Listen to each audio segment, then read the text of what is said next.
Bienvenidos de vuelta a Reforma Judicial, la serie, episodio 5. Sigo analizando la tormenta perfecta, todos los elementos que dieron paso a la reforma judicial en 2024 en nuestro país. Y ahora me gustaría platicar sobre cómo las apariencias no engañan.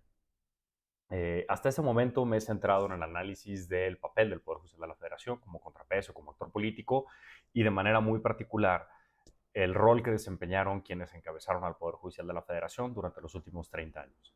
En esta ocasión quiero salirme un poquito de la rama judicial para reparar en dos elementos también fundamentales y determinantes en todo este proceso. Primero, el papel de los partidos políticos de oposición y segundo, el historial de quien formuló la iniciativa, al menos quien la presentó formalmente, el presidente Andrés Manuel López Obrador. Empiezo con los partidos políticos. Hasta este momento hemos escuchado muchísimos discursos, entrevistas, posicionamientos, tomas de tribuna, participaciones en marchas en las cuales distintos integrantes de las fuerzas políticas de oposición en este país han criticado la reforma judicial, se han posicionado en favor de la tutela de derechos humanos, han externado su preocupación por cómo esta reforma menoscaba la independencia judicial. Me parece que es algo que debiera llamar la atención.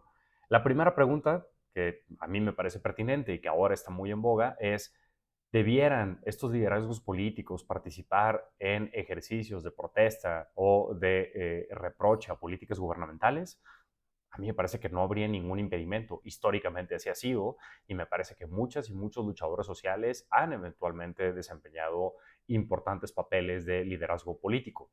Sin embargo, también me parece importante que quienes participen tendrían que transparentar sus motivos, tendrían que ser muy claras con su historial y de manera, muy particular, tendrían que hacerse cargo de su historial, de sus errores y de las consecuencias de sus decisiones. ¿A qué me refiero con todo esto? Pensemos, por ejemplo, en los discursos de quienes hoy forman parte del Partido Acción Nacional. Me parece fantástico que se posicionen, pero sería fantástico que también reconocieran el papel que tuvieron en contrarreformas en derechos humanos como la que en 2008 llevó al texto constitucional figuras como el arraigo, la prisión preventiva oficiosa o la extensión de dominio. Me parecería que también tendrían que explicar su papel en todo el proceso de militarización y en el acontecimiento de graves violaciones a derechos humanos, la comisión, disculpen, de graves violaciones a derechos humanos en este país. Eso no se explica.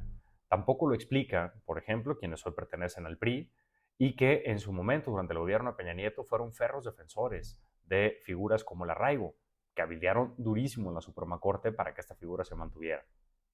Esto tendrían que explicarlo. Pero mucho más allá, tendrían que explicar el papel que han tenido en los estados en los que hoy gobiernan y donde también se está implementando la reforma judicial. Hago referencia a algunos casos puntuales. ¿Qué ha pasado, por ejemplo, en Nuevo León, gobernado por Movimiento Ciudadano? Las acusaciones de acordeones no solo fueron a nivel federal, hubo una muy fuerte movilización política también a nivel local. En Nuevo León, los acordeones corrieron por todos lados.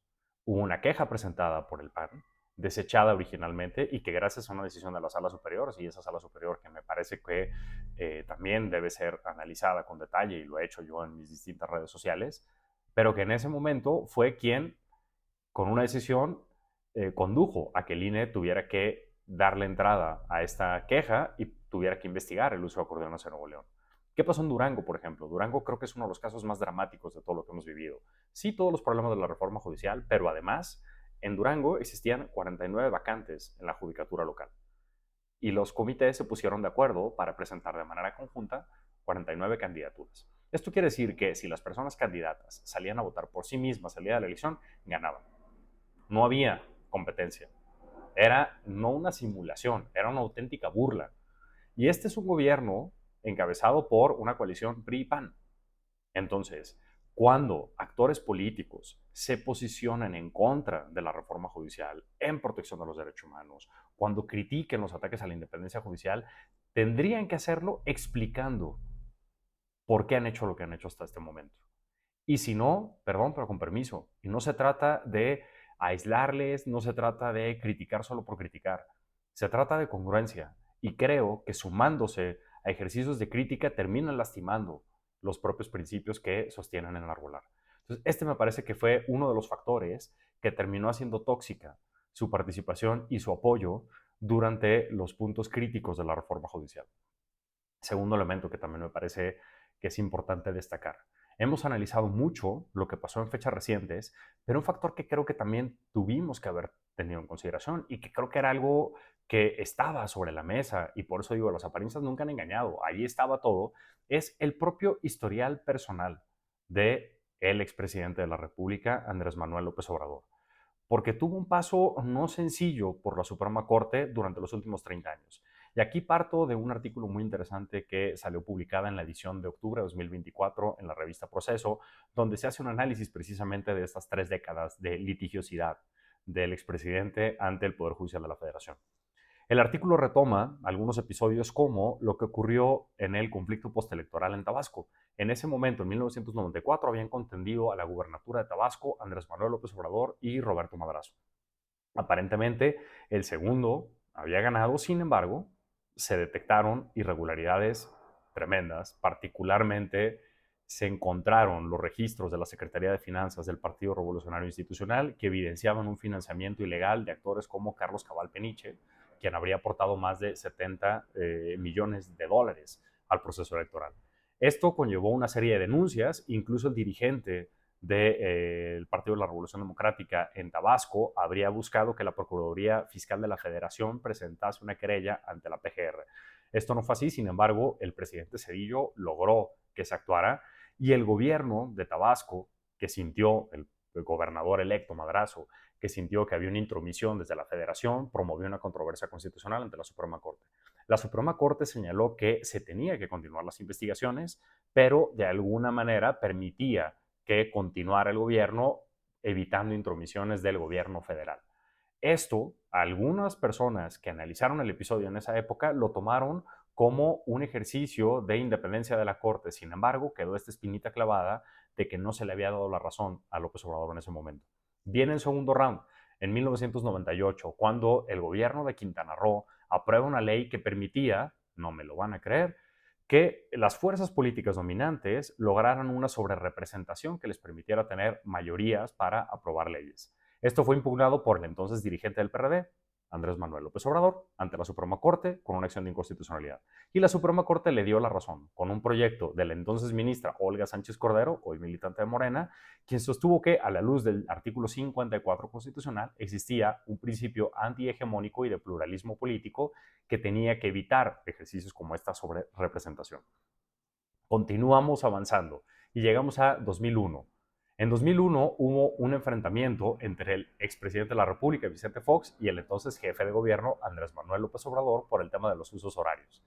Este asunto conllevó que se presentaran distintas secciones y medios de impugnación ante la Suprema Corte y al final la Suprema Corte terminó por invalidar en controversias constitucionales los decretos tanto del presidente de la República como del jefe de gobierno, sosteniendo que era una facultad del Congreso de la Unión emitir la regulación respectiva. Digamos que una especie de empate técnico.